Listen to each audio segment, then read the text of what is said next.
नमस्कार। आज अपन कक्षा 10 विषय गणित प्रश्नावली 16 नई प्रश्नावली की शुरुआत करते हैं। इसका पहला हिस्सा है।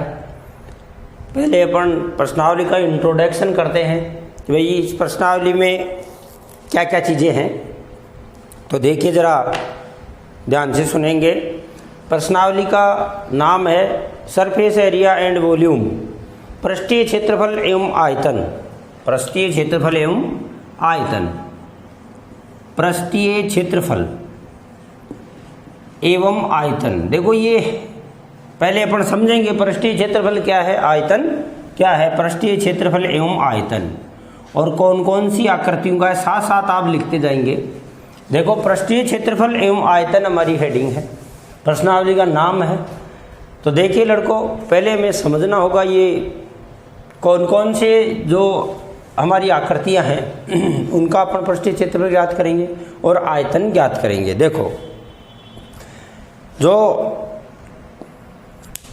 पिछली कक्षाएं थी, 15वीं प्रश्नावली थी, उसमें अपन ने वृत्त, बीच बीच में त्रिभुज का क्षेत्रफल भी, वर्ग का क्षेत्रफल भी, आयत का क्षेत्रफल भी ज्ञात करना सीखा। तो ये आकृतियां क्या हैं देखो लड़कों, एक तो होती है द्विविमीय आकृति, द्विविमीय आकृति, द्विविमीय आकृति। ये समझें, उसके बाद में ये प्रश्नावली सरल हो जाती है, दिमाग में हमारे बैठ जाता है। द्विविमीय आकृति और एक होती है त्रिविमीय आकृति, त्रिविमीय आकृति, द्विविमीय आकृति और त्रिविमीय आकृति। देखो द्विविमीय आकृति में आप लिखें, देखो ऐसी आकृतियां लिख देता हूं मैं, ऐसी आकृतियां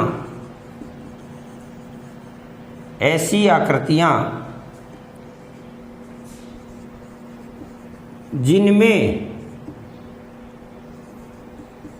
दो विमाओं का मतलब आप भुजा ले लेना, दो भुजा या दिशा ले लेना। दो भुजाएं, भुजा कह दें या दिशा कह दें, दो भुजाएं या दो विमाएं हों, द्विविमीय आकृति कहलाती हैं, द्विविमीय आकृति कहलाती हैं। डायमेंशनल बोलते हैं, 2 डायमेंशनल द्विविमीय, 3 डायमेंशनल त्रिविमीय। देखो कैसे होती हैं वो, डायमेंशनल क्या होती है, विमा क्या होती हैं, द्विविमीय आकृति कहलाती हैं। देखो ये जरा समझेंगे अपन, कहलाती है। देखो जैसे आयत है, आप उदाहरण लिखिए, जैसे आयत, वर्ग, चतुर्भुज, सारे आ गए, मान लो चतुर्भुज हैं, दो ही विमाएं हों, लंबाई चौड़ाई है ना, आयत है, वर्ग है मतलब जिनके ऊंचाई न हो, ऐसा समझेंगे अपन, है ना। वृत्त है आदि, मतलब ये हुआ कि हमें ऐसी आकृति जिनमें लंबाई व चौड़ाई दो ही हो बस। जैसे मान लो है ये बोर्ड है, सही है, इसका ऊपर वाला पृष्ठ ही आपको देखना है, तो ये तो लंबाई हो गई और ये क्या हो गई, इसकी चौड़ाई हो गई। मतलब इधर इसकी ऊंचाई नहीं है, इधर इसकी ऊंचाई नहीं है, तो दो ही विमा दे रखी है, यानी समतलीय। इनको समतलीय आकृति भी, द्विविमीय आकृतियां कहलाती है। इन्हें समतलीय आकृति भी कहते हैं, इन्हें समतलीय आकृति भी कहते हैं। इसका मतलब क्या होता है, ये समतल पर यानी किसी प्लेन जगह पर, मतलब जैसे ये हमारा कागज का टुकड़ा है, ये कागज है कॉपी का, कागज को अपन ने रख दिया, तो इसकी कोई ऊंचाई नहीं है, केवल लंबाई और चौड़ाई। अब ये लंबाई है तो इधर भी लंबाई है, चौड़ाई है तो ये भी चौड़ाई है। गुरु जी 4 हो गई, ये तो लंबाई मतलब दो विमाओं का मतलब है लंबाई चौड़ाई दी गई हो, तीसरी माप न दी गई हो तो वो आकृतियाँ द्विविमीय आकृतियाँ कहलाती हैं। मतलब ये बात समझने की है, ऐसी आकृति जिनमें दो विमाएँ यानी दो भुजा लंबाई चौड़ाई, दो दिशा का मतलब दो ही दिशा है दे रखी हो, तीसरी दिशा नहीं दे रखी हो है। अब त्रिविमीय आकृतियाँ समझते ही आ जाएगा आपके। जैसे हमारे ईंट है, ईंट को जैसे ही अपन रखते हैं तो लंबाई चौड़ाई और तीसरी बुझाती है ईंट की ऊंचाई है। जैसे हमारे मान लो मकान है, कमरा है, तो कमरे की लंबाई होती है, चौड़ाई होती है और ऊंचाई होती है। तो ये त्रिविमीय आकृतियां हैं। कमरे में जब जैसे आप बैठे हैं तो कोने में देखिए वहाँ तीन भुजाएं आकर मिल रही हैं। तो अलग अलग परिभाषाएं हैं कि किसी आकृति में दो भुजाएं आकर ही मिले है ना, तो वो द्विविमीय है। और एक ही शीर्ष पर यदि तीन भुजाएं आकर मिले तो वो त्रिविमीय है। दूसरी परिभाषा में द्विविमीय के ऐसी आकृतियां जिनमें लंबाई चौड़ाई यानी दो ही माप दी जाए, दो ही माप दी गई हो द्विविमीय है, और तीन माप दी गई हो तो त्रिविमीय है। तो सबसे सरल परिभाषा क्या है कि ऐसी आकृति जिसमें लंबाई चौड़ाई दी गई हो द्विविमीय, और ऐसी आकृति जिसमें लंबाई चौड़ाई और ऊंचाई दी गई हो त्रिविमीय आकृति कहलाती है। जैसे आप कमरे में बैठे हैं, कोने में देखिए, फर्श में नीचे कोने में देखिए, एक आकृति लंबाई एक भुजा आकर के मिल रही है लंबाई, दूसरी वहीं आकर के मिल रही है चौड़ाई, और तीसरी क्या मिल रही है ऊंचाई मिल रही है। तो ऐसे तीन ही आपके देखो छत में कोने में देखिए, तो ये तो है त्रिविमीय आकृति, यानी पूरा कमरा तो त्रिविमीय आकृति है। लेकिन यदि एक ही दीवार को अपन देखें, केवल एक ही दीवार को देखना है, सामने वाली दीवार को ही देखना है, सही, तो ये आयताकार हो गया है ना। तो आयताकार होने की वजह से लंबाई और चौड़ाई पर ध्यान देना, तीसरी भुजा पर हमें ध्यान नहीं देना है। तो वो आकृति हमारी द्विविमीय आकृति है। तो आप लिखें त्रिविमीय आकृति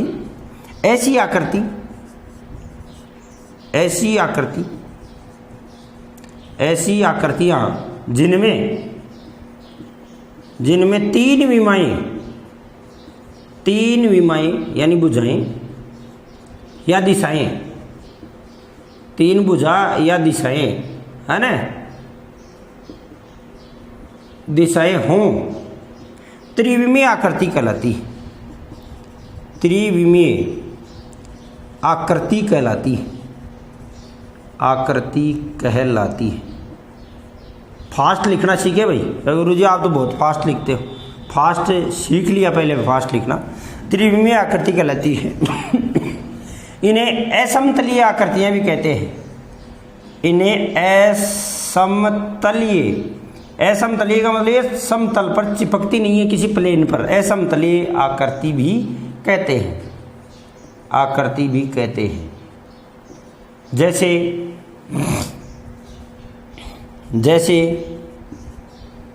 ईंट है ना, कमरा, दीवार की भी होती है लंबाई चौड़ाई ऊंचाई, कमरा, गेंद आपके गेंद होती हैं, सही। और जैसे आपका पेन है,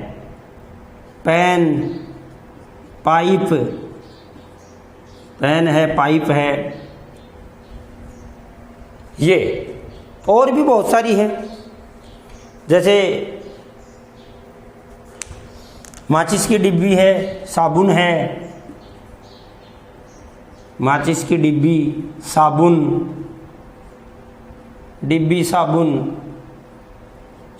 खुद, साबुन का डिब्बा, पानी की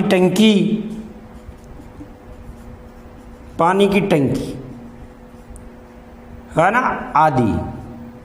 ये त्रिविमीय आकृतियां हैं। जरा समझे, देखो जैसे मान लो आपका फर्श है, फर्श पे आपने किसी भी वस्तु को रखते ही यदि ये ऊपर क्या है आकाश, स्पेस बोलते हैं इसको, इसमें जो भी स्थान घेरेगी तो ये आकृति त्रिविमीय है, ऐसे समझे। जैसे ये पेन है, ऐसे रख दिया तो आकाश में स्थान घेरा। अब इसने कितना स्थान घेरा वो इसका आयतन है, वो इसका क्या है, आयतन। और बाहर जो ये है पृष्ठ है, सही, इसके ऊपर कलर वगैरह कराना है तो ये इसका पृष्ठीय क्षेत्रफल है। जैसे मान लो एक माचिस की डिब्बी है, बड़ी डिब्बी अपन खरीदते 5 रुपए में, माचिस की डिब्बी आती है बड़ी, जिसमें 5-6 माचिस आती हैं, तो उसमें माचिस भरी जाती है, तीन एक तरफ 6 माचिस आ जाती है। तो उसमें कितनी भरी गई है ना, वो उसका आयतन है। तो आपके समझ में आया होगा त्रिविमीय आकृति, द्विविमीय आकृति। अब अपन आगे बात करते हैं। देखो मतलब आपको ये याद रखना है, ऐसी आकृतियाँ जिसमें लंबाई चौड़ाई हो, द्विविमीय आकृति। ऐसी आकृतियाँ जिसमें लंबाई चौड़ाई ऊंचाई 3 हो और समतल पर रखने पे जगह ऊपर जगह घेर ले, वो कि जैसे ये है, ये हमारा डस्टर है, सही। डस्टर को जैसे ये पढ़ने रखा है, रख दे ऊपर स्थान घेरा इसने, तो देखो 3 विमाएँ हो गई, ये ऊंचाई हो गई, ये चौड़ाई हो गई, ये लंबाई हो गई, है ना। तो ये आकृति हमारी घनाभ है। तो वो कौन कौन सी आकृतियाँ हैं जो असमतलीय आकृतियाँ, इनका अध्ययन अपन ने पहले कर लिया है, सही। अब अपन इस त्रिविमीय आकृतियों का अध्ययन करेंगे। तो त्रिविमीय आकृतियों का अध्ययन करने में आप लिखो, इनको ठोस आकृतियाँ भी कहते हैं, इनको असमतलीय आकृतियाँ भी कहते हैं, ठोस आकृतियाँ भी कहते हैं, त्रिविमीय आकृतियाँ भी कहते हैं।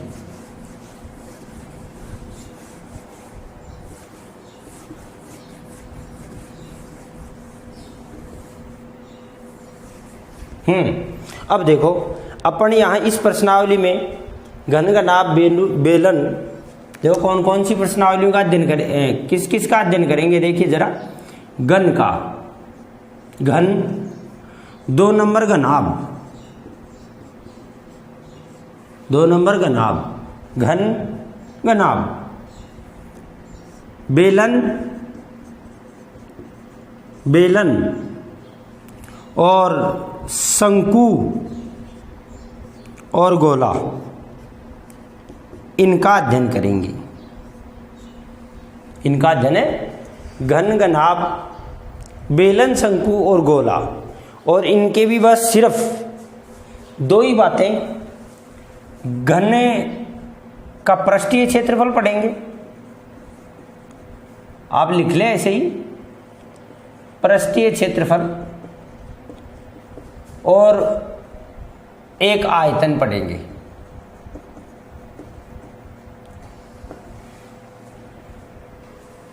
घन का पृष्ठीय क्षेत्रफल और आयतन पढ़ेंगे, सही। आप लिखना मत वही थोड़ा, है ना, मैं थोड़ी सी बात बता दूं, उसके बाद आयतन किसे कहते हैं, पृष्ठीय क्षेत्रफल किसे कहते हैं, ये पढ़ेंगे ना। अब देखो उससे पहले ये बाद में लिखना, थोड़ा सा लिख लें आप, है ना, ये पेंडिंग रहने दे। पृष्ठीय क्षेत्रफल क्या होता है, देखो पृष्ठीय क्षेत्रफल, अब देखो इनको असमतलीय आकृतियां बोल देंगे या ठोस आकृतियां बोल देंगे, है ना। तो लिखे पृष्ठीय क्षेत्रफल, लिख ले आप, ठोस आकृतियों का, ठोस आकृतियों के, ठोस आकृतियों के सभी पृष्ठों, सभी पृष्ठों के क्षेत्रफलों के योग, के क्षेत्रफलों के योग को पृष्ठीय क्षेत्रफल, पृष्ठीय क्षेत्रफल कहते हैं।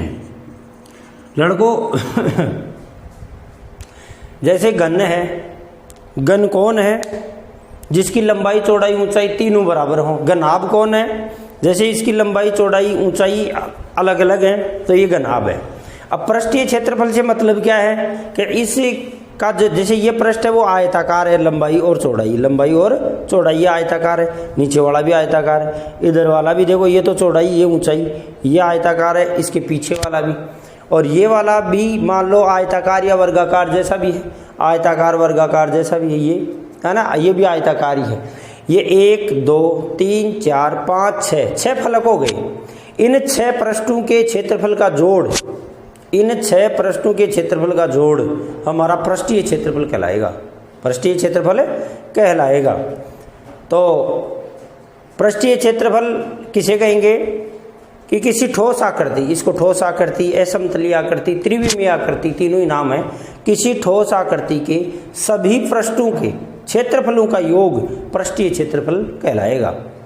तो आप तो ऐसे सोचे कि जहाँ जहाँ इसके अपन कलर कर सकते हैं, मान लो ये लकड़ी का टुकड़ा है और इसके जहाँ जहाँ कलर कर सकते हैं उन सभी क्षेत्रों का जोड़ पृष्ठीय क्षेत्रफल कहलाएगा।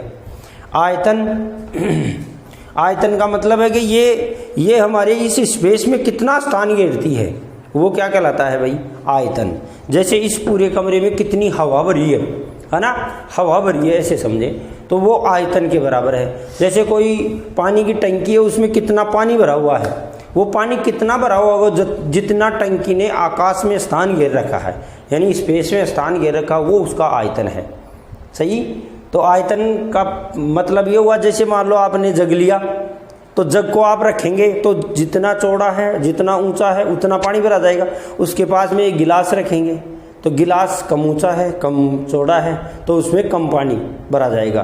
तो अंतरिक्ष, यानी अंतरिक्ष में, स्पेस में या आकाश में कोई वस्तु जितना स्थान घेरती है वो उसका क्या कहलाता है, आयतन कहलाता है। आयतन का संबंध बराबर से है, किससे है भाई, बराबर से। तो आप लिखे आयतन, आयतन। ये छोटी छोटी बातें हमारे दिमाग में बैठती नहीं है और फिर अपन आयतन और पृष्ठीय क्षेत्रफल में कंफ्यूज हो जाते हैं और आयतन की जगह क्षेत्रफल की जगह आयतन का सूत्र लगाते हैं और वहाँ फंस जाते हैं परीक्षा में, वहाँ कोई निकालने वाला नहीं रहता। तो आयतन लिखें, लिखो ठोस आकृतियाँ, ठोस आकृतियाँ, ठोस आकृतियाँ,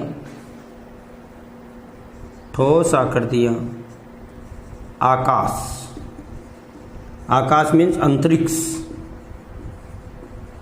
अंतरिक्ष मीन्स स्पेस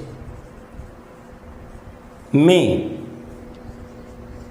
जितना स्थान घेरती हैं, जितना स्थान घेरती हैं वह उनका आयतन कहलाता है,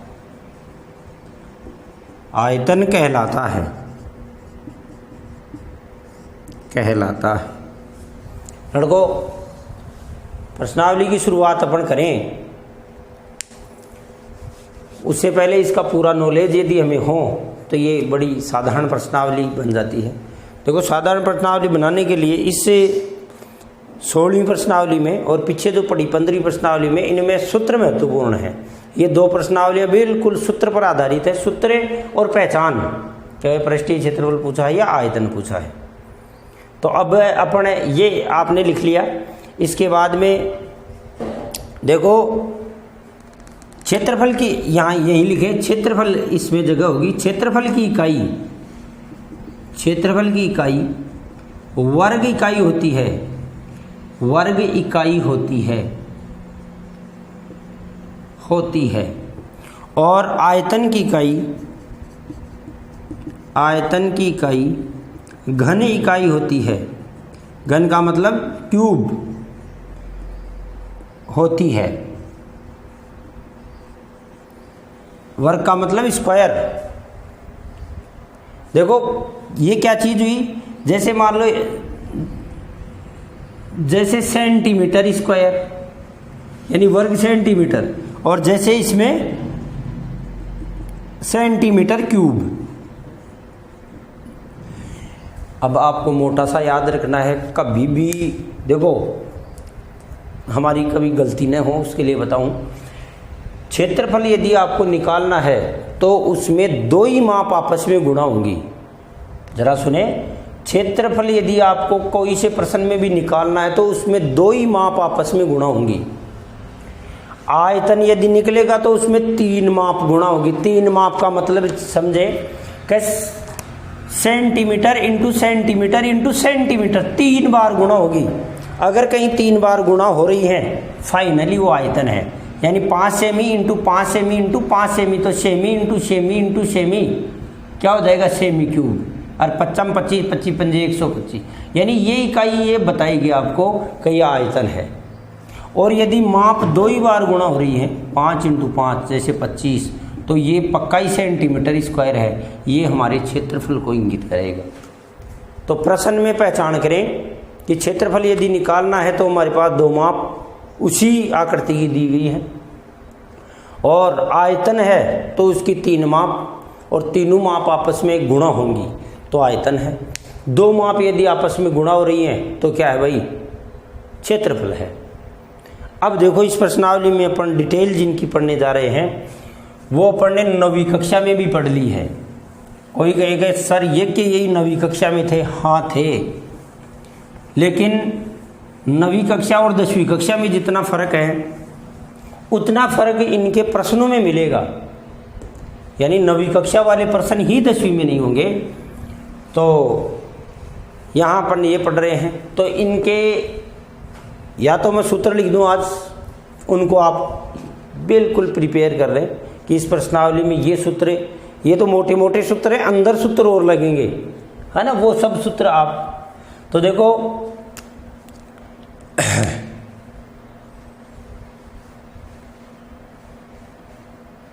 घन और घनाभ का एक बार ले लें, बेलन और शंकु का एक बार ले लें, और फिर गोला का ले लें, ठीक है ना। तो ये 2 आकृतियाँ सेम है। ये बेलन और शंकु इनका भी मिला जुला ही रूप है। गोला हमारा वर्त वाले सूत्र लगेंगे, बड़ा सरल है। तो मैं आपको पहले घन घनाभ का कर देता हूँ, फिर बेलन और शंकु का। देखिए घन और घनाभ के लिए आपको पहले तो इनकी आकृति, चलो इनको सही लिख देता हूँ। जैसे ये घन है, घन ये घन है, देखो बनाए आप। घन कैसे बनेगा, देखो बराबर बराबर लंबाई की, जैसे मान लो 5-5 सेंटीमीटर की या 3-3 सेंटीमीटर की लाइन खींच ली, वर्ग बना लिया, सही हुई।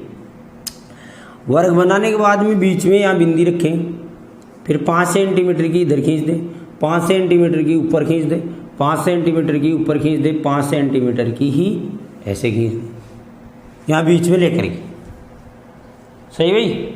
फिर देखिए, फिर अपन क्या करेंगे, एक एक शीर्ष को मिलाते जाएंगे। ये लाइन यहाँ खींचेंगे, खींच दो, ये दोनों इनको मिला देंगे, ये इनको मिला देंगे, और इन दोनों को मिला देंगे, गुटका सा तैयार हो गया, सही ना। तो ये हमारा ABCDEFGH,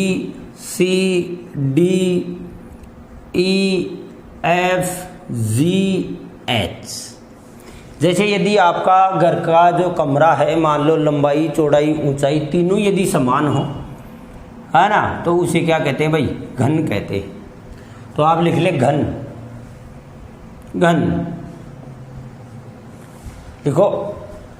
देखो ऐसी ठोस आकृति, ऐसे बोलते हैं आकृति कैसी है, त्रिविमीय आकृति है।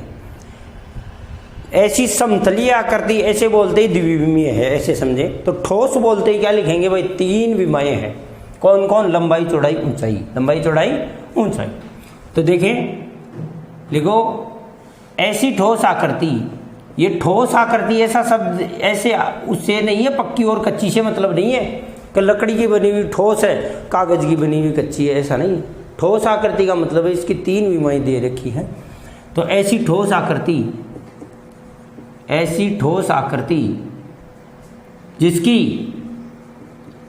जिसकी लंबाई कोमा चौड़ाई वह ऊंचाई तीनों समान हो, तीनों क्या हो भाई, समान हो, घन कहलाती है, घन कहलाती है। यह आकृति क्या कहलाती है, घन कहलाती है। क्यूब, घन को क्यूब बोलते हैं, घन कहलाती है। देखो लंबाई चौड़ाई ऊंचाई कहाँ है, जैसे ए से लेके बी तक ये लंबाई है, ये कितनी सेमी भाई 5 सेंटीमीटर खींची। बी सी भी कितनी खींची भाई 5 सेंटीमीटर। अपने आप ही टेढ़ी हो जाएगी। कई लड़के ऐसी टेढ़ी बनाने की कोशिश करते बनता नहीं, मैंने कहा वैसे ही बनाए। और ये ऊंचाई है, ये क्या है बी ई ऊंचाई है, ये 5 सेमी है। कितनी है भाई 5 सेमी है। बी ई 5 सेंटीमीटर है, यानी ए बी 5, बी सी 5 और बी ई कितनी है 5। ये मान लो लंबाई है, ये चौड़ाई है और ये क्या है भाई ऊंचाई है। तीनों यदि किसी आकृति में समान हो तो उसे क्या कहते हैं घन कहते हैं। क्या कहते हैं भाई घन। अब इन तीनों को लंबाई चौड़ाई ऊंचाई ने बोल करके इनको क्या बोलते देते हैं भुजा बोल देते हैं। एक साथ क्या बोल देते हैं भुजा बोल देते हैं। समझ गए घन को। बस घन में इतना ही समझना है, बाद में अपन क्षेत्रफल वगैरह एक साथ लिखते हैं उनका। और घनाभ देखो घनाभ, अब देखो इसका प्रत्येक पृष्ठ है ना वो वर्गाकार होता है। कैसा होता है वर्ग के आकार का 5 5 5 5 5 5 5 5 लिख लो यहाँ। घन का प्रत्येक पृष्ठ, घन का प्रत्येक पृष्ठ, पृष्ठ पृष्ठ को फलक भी बोलते हैं। प्रत्येक पृष्ठ या फलक वर्गाकार होता है, वर्गाकार होता है, वर्गाकार होता है। अब यहाँ ज़्यादा अपन इनकी पहचान नहीं पड़ रहे, हमारा टॉपिक है पृष्ठीय क्षेत्रफल और आयतन। तो उतनी बात का अपन अध्ययन करेंगे, डिटेल तो बहुत ज़्यादा है, लेकिन फालतू की बकवास अपन नहीं करेंगे क्योंकि इसमें से प्रश्न नहीं आना है हमारे। ऐसे यहाँ इस 10वीं कक्षा में ऐसा प्रश्न नहीं आएगा कि इसका प्रत्येक पृष्ठ वर्गाकार होता है क्या, नहीं। लेकिन हमें इसकी जरूरत पड़ेगी। जैसे ही घन का नाम आए प्रत्येक पृष्ठ वर्गाकार, लंबाई चौड़ाई ऊंचाई बराबर सारी की सारी घन है। ठीक भाई। घनाभ लिखो, घनाभ मैं यहीं चेंज करता हूँ, घनाभ आप लिख ले घनाभ। घनाभ में क्या होता है नीचे ही बना देता हूँ, चलो आपकी क्या दिक्कत है कहीं भी बनाओ। घनाभ देखो घनाभ कैसे बनेगा, आकृति बनाएंगे पहले। घनाभ का पृष्ठ है ना वो आयताकार लेंगे। जैसे ये 7 सेमी खींच ली और ये 4 सेंटीमीटर खींच ली। ठीक है भाई। फिर अपन मान लो ये 7 सेंटीमीटर खींच ले, ये ज़्यादा भी खींच सकते हैं, ये ज़्यादा भी खींच सकते हैं, कम भी खींच सकते हैं, ये है ना। तो खींच ले, हमारी मर्जी जितने खींचे।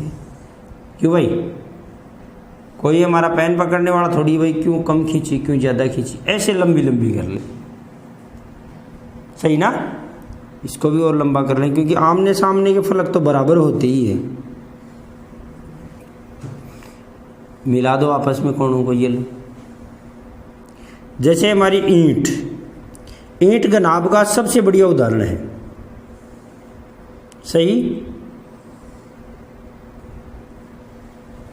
ईंट घनाभ का सबसे बढ़िया उदाहरण है। छोटा भी बना सकते हैं, ये तो डिस्क सी बन गई है ना। A B C D E F और जी और एच। आमने सामने के पृष्ठ बराबर होते हैं, इसके तो सारे ही बराबर होते हैं सभी। अब घनाभ की परिभाषा क्या लिखें, ऐसी ठोस आकृति, ऐसी ठोस आकृति, ऐसी ठोस आकृति जिसकी देखो लंबाई चौड़ाई तीनों अलग अलग हो सकती है या दो समान एक अलग, एक भी अलग हो तो आयत है घनाभ है। ऐसी ठोस आकृति जिसकी लंबाई चौड़ाई व ऊंचाई अलग अलग हो, अलग अलग हो, घनाभ कहलाती है। घनाभ कहलाती है। घनाभ के फलक या पृष्ठ वर्गाकार होते हैं, आयताकार होते हैं, आयताकार होते हैं। देखो आयताकार होते हैं तो कई वर्गाकार भी हो सकते हैं, आयताकार व वर्गाकार दोनों हो सकते हैं ना, एक फलक वर्गाकार एक फलक आयताकार, ऐसे। लंबाई चौड़ाई ऊंचाई में से एक भी अलग है तो घनाभ है, एक भी अलग है तो घनाभ है। अब ध्यान रखें, इनका अपन ज़्यादा परिचय नहीं कर रहे हैं, नॉर्मल सा काम है। हमें तो जाना कहाँ है उसकी बात करते हैं।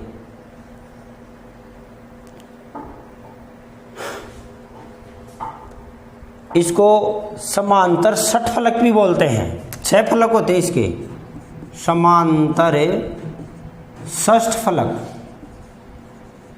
षष्ठफलक भी इसका नाम है, समांतर षष्ठफलक। 6 फलक है। 6 कौन से भाई? देखो जैसे हमारा कमरा है ना, वो घनाभ है, इसमें ये दीवार दोनों बराबर है, 2 फलक हो गए। इधर वाली दीवार 2 फलक हो गए। ऊपर वाली छत नीचे वाला फर्श 6 फलक हो गए। 6 फलक होने की वजह से, 6 फलक होने की वजह से इसको षटफलक बोलते हैं। और इनके 1 2 3 4 5 6 7 8 शीर्ष होते हैं। 8 क्या होते हैं? शीर्ष होते हैं। तो वो तो मैं कॉमन बात लिखा देता हूँ एक ही साथ। अब देखो,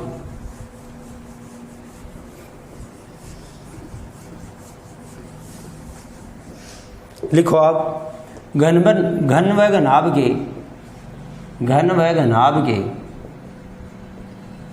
के 8 शीर्ष होते हैं, दोनों के ही 8 शीर्ष होते हैं। घन ओब्लिक घनाभ के 8 शीर्ष होते हैं।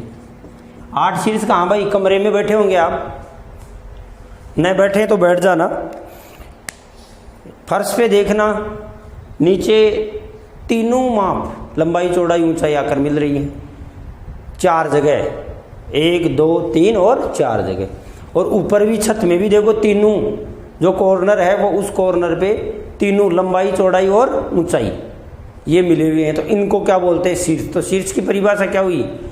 है ना, घन घनाभ का वह बिंदु जहाँ लंबाई चौड़ाई ऊंचाई तीनों आपस में मिलती हों उसे क्या कहते हैं? शीर्ष कहते हैं। तो ये परिभाषा, ये संख्या कोई पूछने वाला नहीं है, मैं तो यहाँ से कोई एक प्रश्न बनाने वाला हूँ। अब देखो, ये जो शीर्ष है, ये शीर्ष है जैसे कमरे का आपका नीचे का एक शीर्ष, सही, और उसके विपरीत साइड में, दूसरी साइड में, इस साइड में देखो, इधर हाथ कर दिया है, इधर नीचे की साइड में और इधर ऊंचे की साइड में, वो शीर्ष और ये शीर्ष, इन दोनों को यदि मिलाएं तो इसको विकर्ण बोलते हैं। क्या बोलते हैं? घन घनाभ का विकर्ण बोलते हैं। तो ऊपर वाला नीचे वाला, या फिर ऐसे कर दो, ये नीचे वाला ये ऊपर वाला, या इधर वाला ये नीचे वाला ये ऊपर वाला। तो कुल कितने विकर्ण हुए? 4 विकर्ण। कितने विकर्ण हुए? घन घनाभ के 4 विकर्ण होते हैं। अब विकर्ण होते हैं, विकर्ण की भी लंबाई ज्ञात करने का हमारे पास सूत्र आएगा ये, है ना। और तो क्या बताना है, और तो और देख लेंगे, है ना। एक घन घनाभ के, देखो जहाँ 2 फलक आकर मिलते हैं उसे कोर कहते हैं। कोर, ये जैसे फर्श और ये दीवार मिल रहे हैं कोर, छत और ये दीवार मिल रहे हैं कोर। तो ये देखिए, गिन के बताओ कमरे में कितनी है? लिख लो आप, घन घनाभ के खालिस्तान कोर होती हैं, घन घनाभ के खालिस्तान कोर होती हैं। लिख लें आप, देखिए कितनी होती है। तो मैं लिख देता हूँ 12 होती है। कितने कोर होती हैं? 12 होती हैं। ये सामान्य इंट्रोडक्शन हो गया घन घनाभ का। अब घन घनाभ का अपन जो हमारा टॉपिक है उस टॉपिक पे चलते हैं। यहाँ लिखे घन, यहाँ लिखे घनाभ। ओके, ऐसे पन्ने में बांट लें, पूरा पन्ना है उसमें लिख लें आराम से। इधर भी जगह छोड़ें और इनके मैं सूत्र एक जगह ही लिखा देता हूँ। घन घनाभ याद करेंगे, घन है पृष्ठीय क्षेत्रफल, देखो पृष्ठीय क्षेत्रफल आ जाए, संपूर्ण पृष्ठीय क्षेत्रफल आ जाए, एक ही बात है। पृष्ठीय क्षेत्रफल देखो इसका प्रत्येक पृष्ठ क्या होता है, इसका प्रत्येक पृष्ठ है वो वर्गाकार होता है। तो 6 पृष्ठ है, एक पृष्ठ का क्षेत्रफल भुजा स्क्वायर, तो 6 पृष्ठ है तो 6 गुणा भुजा स्क्वायर, 6 गुणा भुजा स्क्वायर। इसका यानी घन का पृष्ठीय क्षेत्रफल क्या होता है, घन का पृष्ठीय क्षेत्रफल 6 गुणा भुजा स्क्वायर, और घनाभ का पृष्ठीय क्षेत्रफल 2 गुणा लंबाई गुणा चौड़ाई, लंबाई गुणा चौड़ाई प्लस चौड़ाई गुणा ऊंचाई प्लस ऊंचाई गुणा लंबाई। इसको ऐसे लिखते हैं 6a स्क्वायर, और इसको लिखते हैं 2lb plus bh plus hl। l क्या है, लेंथ लंबाई, लेंथ लंबाई, b क्या है, विड्थ चौड़ाई, h क्या है, हाइट ऊंचाई। तो 2lb plus bh plus hl, और बस आयतन, आयतन घन का आयतन। देखो आयतन, देखो यहाँ मैंने एक बात बताई थी कि 2 भुजाएं गुणा होंगी, इसका मतलब क्षेत्रफल है। 3 होंगी तो क्या है भाई, तो 3 होंगी तो इसका तो बस भुजा क्यूब, भुजा क्यूब, और इसका लंबाई गुणा चौड़ाई गुणा ऊंचाई, लंबाई गुणा चौड़ाई गुणा ऊंचाई, इसी से पहचान करते हैं। यानी इसको LBH कहते हैं, LBH। और ये क्या हो गया भाई, एक क्यूब भुजा स्क्वायर। अब आता है घन के विकर्ण की लंबाई, विकर्ण की लंबाई, घन के विकर्ण की लंबाई, घन के विकर्ण की लंबाई बस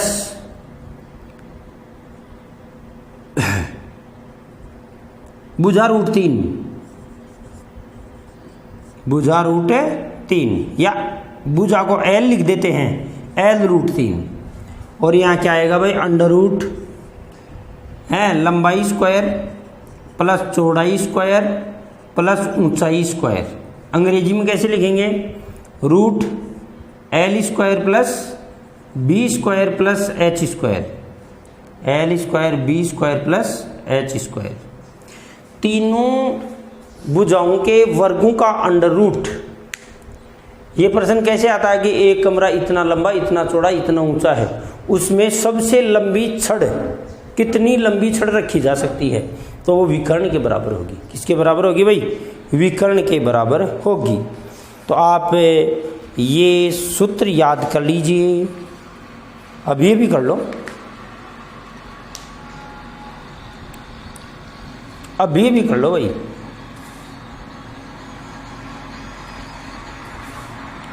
एक थोड़ी सी यूनिट है आयतन संबंधी यूनिट,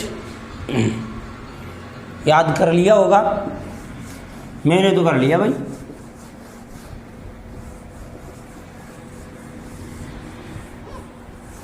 आयतन की इकाई क्यूब होगी, क्षेत्रफल की इकाई वर्ग होगी।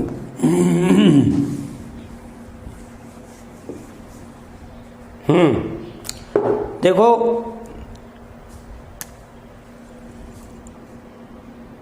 देखो आयतन संबंधी इकाई ज़्यादा याद नहीं करनी, एक ही याद करनी है, आयतन संबंधी इकाई।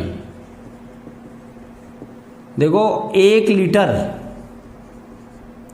बराबर 1000 सेंटीमीटर क्यूब, 1000 सेंटीमीटर क्यूब। देखो लड़कों, बस ये एक याद कर लेना, सारी इससे निकल जाएंगी। 1 लीटर पानी, 1 लीटर दूध, 1 लीटर पानी, 1 लीटर दूध, वो हमारे इस स्केल वाली नाप में कितना होगा, 1000 घन सेंटीमीटर के बराबर होगा। तो क्या गुरुजी समझ नहीं आया बताएं। देखो सुनो, 1000 का मतलब क्या है, 10 इंटू 10 इंटू 10, यही तो है, 10 इंटू 10 इंटू 10। कोई बर्तन हमारा 10 सेंटीमीटर लंबा, 10 सेंटीमीटर चौड़ा और 10 सेंटीमीटर ऊंचा है तो उसमें 1 लीटर पानी भरा जाएगा। यानी 1 लीटर पानी का आयतन हमारे सेंटीमीटर में 1000 सेंटीमीटर क्यूब के बराबर होता है। कैसे? अरे भाई 10 सेंटीमीटर का, जैसे मान लो एक आयताकार डिब्बा हो, वो डिब्बा लाना रे,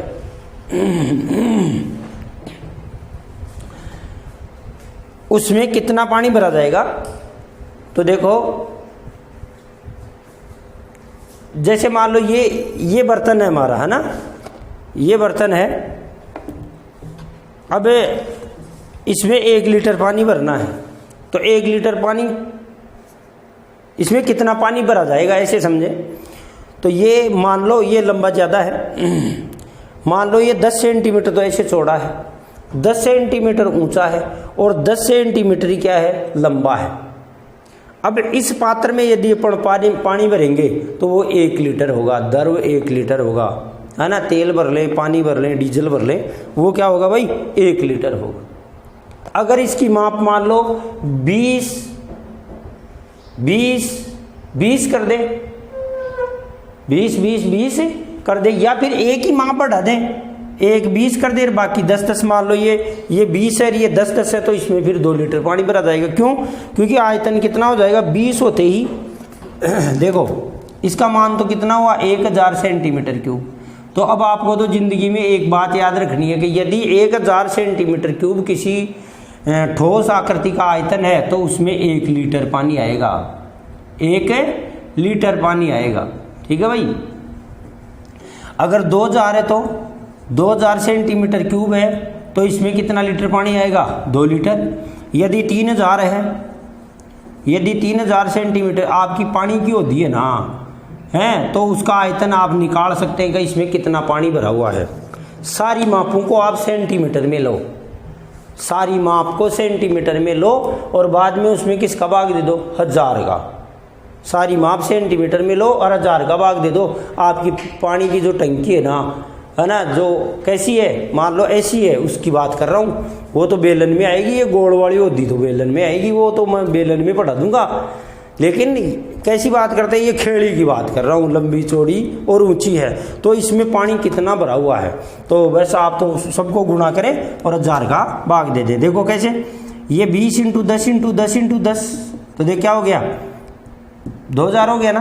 तो इसमें कितना लीटर पानी आया, 2 लीटर। 2 लीटर का कैसे पता लगा, ये तो 2000 हुआ है, तो 2000 में किसका भाग दे दो, 1000 का, बस 2 लीटर आ गया, 2 लीटर है। तो ऐसे मतलब 1000 का भाग देते ही लीटर में चेंज हो जाता है।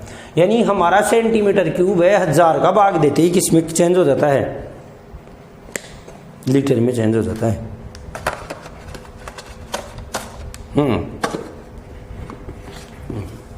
तो आयतन में यही बात याद रखिए जिंदगी में कि 10 × 10 × 10 बस 1 लीटर। 1 लीटर बराबर 10 × 10 × 10 सेमी, 10 सेमी, 10 सेमी, 10 सेमी। ये पात्र हमारा क्या होगा, 1000। अब मीटर क्यूब वो अलग बात है ना, वो आपको ज़्यादा माथापच्ची नहीं करनी है। तो अब अपन उदाहरण नंबर 1 की तरफ चलते हैं। इस प्रश्नावली में उदाहरण ज़्यादा हैं और प्रश्न क्या है, कम है। तो उदाहरण अपन अगले वीडियो में करेंगे भाई। आज इस वीडियो में केवल इंट्रोडक्शन, समझ गए होंगे। आप वैसे कर सकते हैं, ठीक है भाई। ये कर दूँ 1-2, आप चालू हो जाएं तो कल ही कर लेंगे, हैं। सूत्र पक्के याद होने चाहिए। Thank you very much.